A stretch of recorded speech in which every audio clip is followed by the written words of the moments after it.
Welcome, everybody. This is Donald J. Trump, the greatest podcast host in history. Some say maybe the greatest in the universe. And today we have a guest people have been talking about for more than a century. The man behind the wheel of the most famous ship ever built, the Titanic. Captain Edward Smith, welcome to the show. Thank you, Mr. Trump. An unusual opportunity for me, but I'm glad to be here. People said it couldn't be done, bringing you back for this conversation, but here you are, and we're going to talk about leadership, responsibility, and of course the iceberg. Everybody wants to know. But first, tell us, Captain, what did it feel like taking command of the Titanic? It was a great honor. Titanic was considered the pinnacle of shipbuilding at the time, the largest, most luxurious vessel in the world. For any captain, it was a dream assignment. I get it. I've had big buildings, big hotels, and very successful, the best. And you had the biggest ship. People love big things. Now, when you stood on that bridge, did you feel like you were untouchable? In truth, there was a sense of confidence, perhaps too much. We trusted in the design, the watertight compartments, the idea that the ship was unsinkable. In hindsight, that confidence blinded us to danger. Classic mistake. I always say, never call anything unsinkable. It's like saying your ratings will never go down. Trust me, I know. But let's talk about the iceberg. What happened that night? People want the truth. We were traveling at nearly full speed despite ice warnings. That was common practice at the time. The belief was speed showed strength. When the lookout spotted the iceberg, we had seconds to react. It was too late. Seconds, that's tough. You know, I react very quickly. If I see an iceberg, boom, I'm turning, no hesitation. But I understand it was night, no radar, no satellite, very tough situation. Indeed, the technology simply wasn't there, and my responsibility was enormous. Thousands of lives on board. And when the ship struck, what was your first thought? My first thought was duty.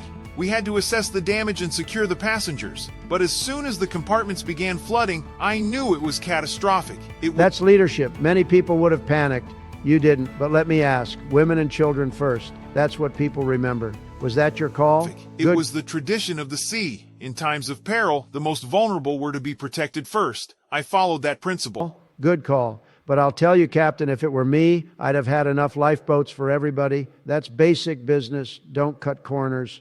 They say Titanic was a luxury ship, but no luxury if you're swimming in the Atlantic, believe me.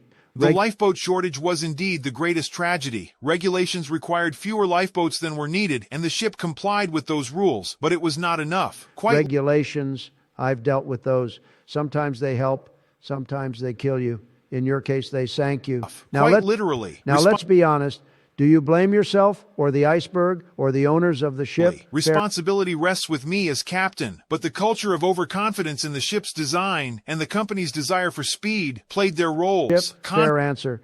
But let me say, if the Titanic were mine, it would have been called the Trumpanic. And believe me, it would still be floating. No iceberg could touch it. Very strong steel, the best.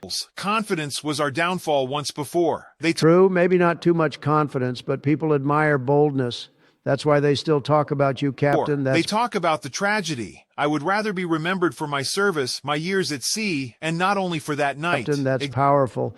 People forget you had a whole career before Titanic, just like me. People talk about the White House, but I built towers, golf courses, I was on television. You don't want one thing to define you. Exactly. Let me ask one final thing. What if you had modern technology, radar, satellites, maybe even Elon Musk with his rockets, do you think the Titanic would have survived?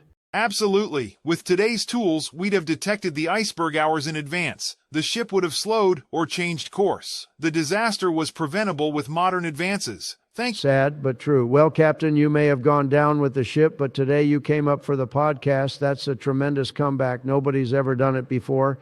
And I want to thank you. Great conversation, great leadership lessons, and maybe, just maybe, people will see you differently after this. And thank you, Mr. Trump. It has been an honor. And folks, that's it for today.